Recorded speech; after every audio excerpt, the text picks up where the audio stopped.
Bismillahirrahmanirrahim. Assalamualaikum warahmatullahi wabarakatuh. Alhamdulillahirrabbilalamin. Puji dan syukur kita ucapkan kehadiran Allah Subhanahu wa Ta'ala sehingga kita dapat melaksanakan presentasi pada materi protista dan fungi pada saat ini. Adapun kami dari kelompok 4 yaitu akan membahas tentang protista mirip tumbuhan.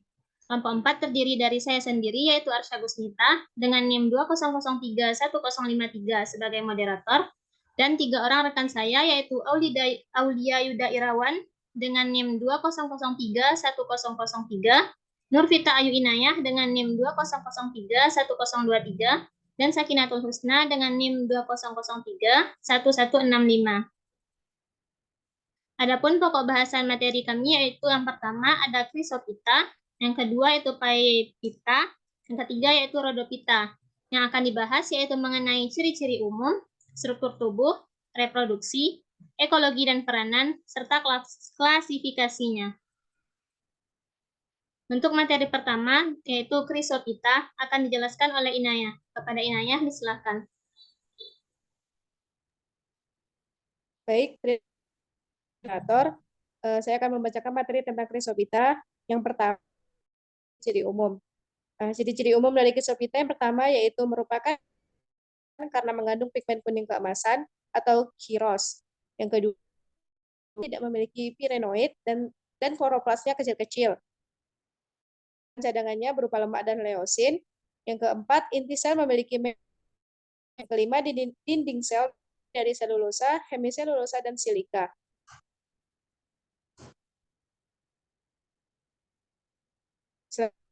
Yang B itu struktur tubuh. Dapat kita lihat struktur tubuh pada gambar di samping.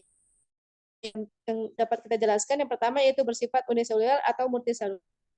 Kedua, dinding sel mengandung silika hemiselulosa. Yang ketiga, ada yang memiliki 1 atau 2 buah flagella, tidak. Yang terakhir, memiliki pirenoid sebagai tempat penyimpanan makanan.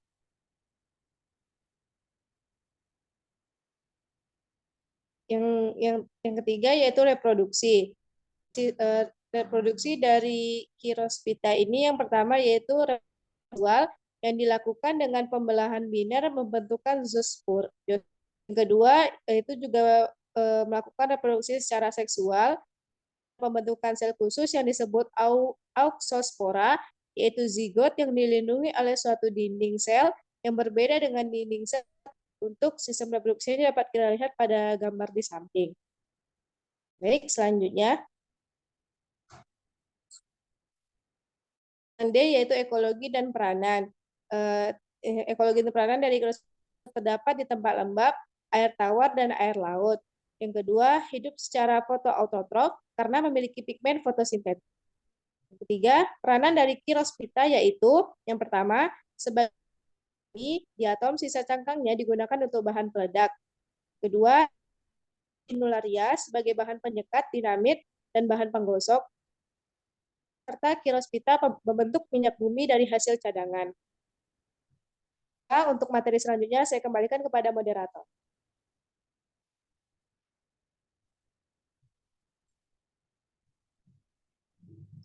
Baik, terima kasih kepada Inayah. Untuk materi selanjutnya, yaitu tentang pengklasifikasian dari Chrysophyta. Akan saya jelaskan, yaitu Chrysophyta diklasifikasikan menjadi 3 kelas. Pertama yaitu kelas Xanthophytaceae. Mempunyai plastit hijau kekuning-kuningan, dan yang merupakan karakteristik utama dari kelas ini yaitu adanya kelebihan dari xanthophyll, hidup di air ataupun di darat. Contohnya yaitu pada ordo Heterosiponales, yaitu Pauperia sp. Untuk pengklasifikasiannya, termasuk ke dalam divisi Chrysophyta, kelasnya Xanthophyceae, ordonya Heterosiponales, famili Pauseriaceae, dan spesies Pauseria litorea. Yang kedua, yaitu kelas Bacillariophyceae, termasuk uniseluler, memiliki dinding sel yang mengandung silikat.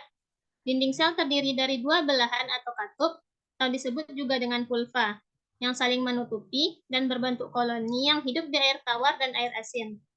Bacillariophyceae diklasifikasikan menjadi 2 ordo, yaitu centrales, yang memiliki alur yang memusat, atau sentral sesuai dengan penamaannya. pada permukaan cawannya. Yang kedua yaitu penales, alga kersik yang memiliki alur ke arah yang menyirip atau disebut juga dengan pine, sesuai dengan alasan dimasukkannya ke dalam ordo ini. Contohnya yaitu Navicula sp. Untuk gambar Navicula dapat kita lihat pada gambar di samping. Selanjutnya yaitu kelas ketiga, kelas Chrysophyceae.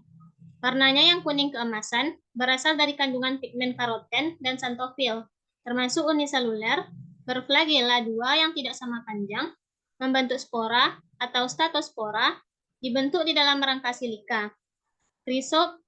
Chrysophyceae ini terbagi menjadi dua ordo, yaitu Ochromonadales, umumnya uniseluler, berflagella 2, dan tidak memiliki dinding sel. Contohnya yaitu Ochromonas. Yang kedua yaitu Dictyohales. Ditemui berupa fosil di lautan, dinding sel bersilika, dan berflagella. Contohnya yaitu Dictyosa.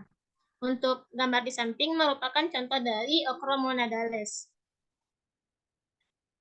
Secara umum, contoh dari Chrysophyta dapat kita lihat pada gambar ini, yang mana yang pertama itu ada gambar Fucus glycerin, yang kedua ada gambar Macrocystis pyrifera, dan gambar ketiga ada Sargassum polycystum, gambar keempat ada Padina australis. Dari keempat contoh ini dapat kita pahami bahwa yang menjadi karakteristik utama dari Chrysophyta yang membedakannya dengan protista lain adalah pada warnanya, yaitu berwarna kuning keemasan.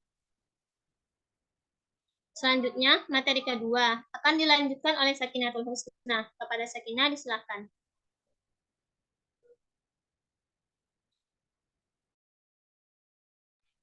Baik, terima kasih kepada moderator. Pada materi selanjutnya saya akan membahas tentang Phaeophyta. Next. Adapun ciri umum dari jenis ini yang pertama, Phaeophyta berasal dari bahasa Yunani Phaeos yang berarti gelap, merupakan alga multiseluler yang dikenal dengan nama alga coklat. Menurut A.R. Lovelace 1989, Phaeophyta atau gangan coklat ini berwarna coklat karena mengandung pigmen xanthophyll. Kemudian adapun ciri umumnya yang pertama, selanjutnya dinding sel mengandung asam alginat di samping selulosa.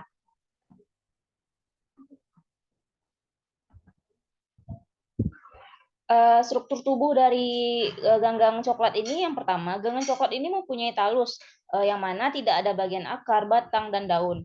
Selanjutnya, struktur talus pada alga coklat ini makrobentik sendiri ada 3 bagian. Yang pertama blade, pulp face, dan stipe seperti pada gambar di samping.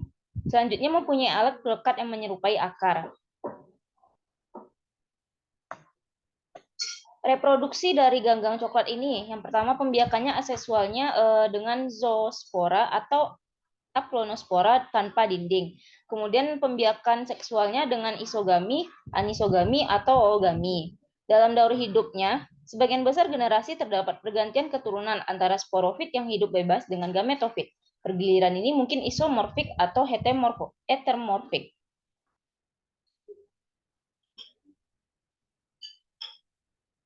Ekologi dan peranan. Gangan coklat ini dapat ditemukan di zona pasang surut, dekat terumbu karang, dan perairan yang lebih dalam. Umumnya tinggal di laut, hanya ada beberapa jenis saja yang hidup di air tawar yang agak dingin dan sedang. Terdampar di pantai, melekat pada batu-batuan dan dengan alat pelekat, semacam akar. Kemudian adapun peranannya, salah satunya itu sebagai sumber iodium dan kalium, dimanfaatkan dalam industri makanan, sumber alginat, banyak dimanfaatkan dalam dunia industri tekstil. Alginat digunakan sebagai bahan pembuat bahan biomaterial untuk teknik pengobatan dan dapat juga digunakan sebagai pupuk organik. Phaeophyta ini dia hanya mempunyai satu kelas saja, yaitu kelas Phaeophyceae. Adapun karakteristik utama dari kelas ini adalah memiliki pigmen fucoxanthin atau coklat yang lebih dominan serta pigmen klorofil A, klorofil C, dan karotenoid. Sel vegetatif mengandung kromatofor, talus multiseluler, dinding sel mengandung asam alginat. Dari satu kelas ini terdiri dari ordo Ectocarpales, ordo Dicotyles, ordo Laminariales, dan ordo Fucales. Berikut adalah contoh dari Phaeophyceae. Yang pertama ada Fucus glycerin.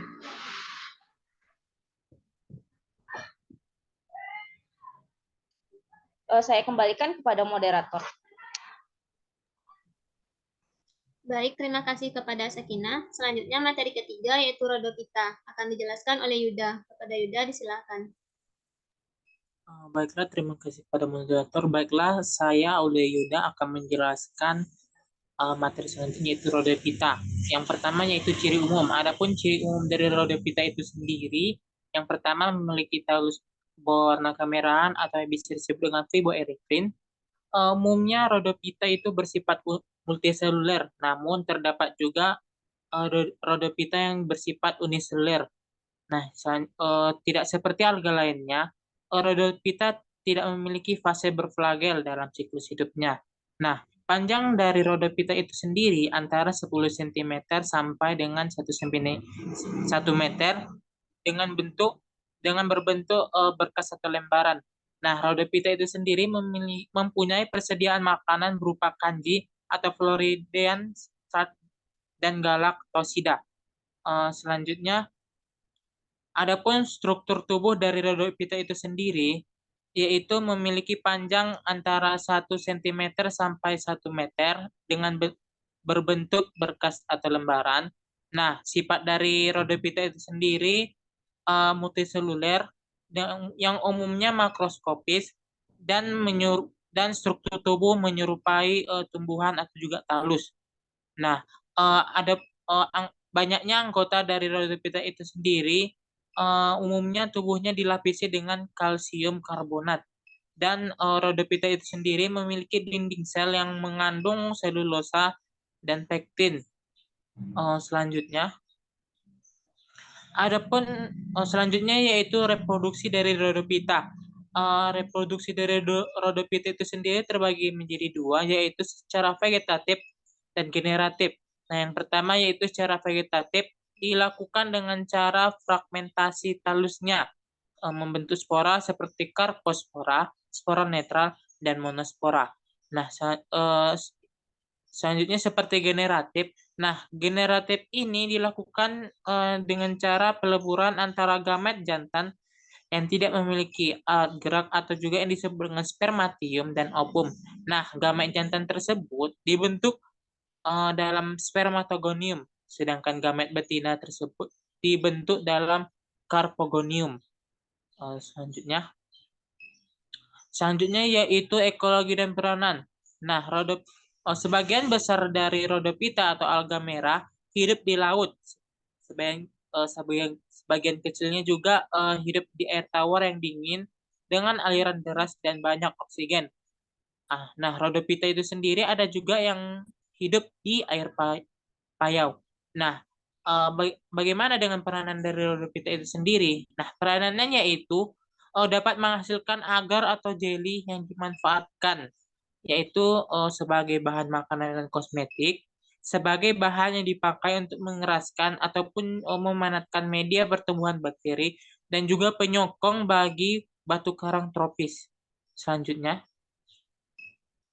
nah, klasifikasi. Adapun klasifikasi dari Rhodophyta itu sendiri, yaitu menjadi satu kelas berdasarkan talusnya, yaitu Rhodophyceae.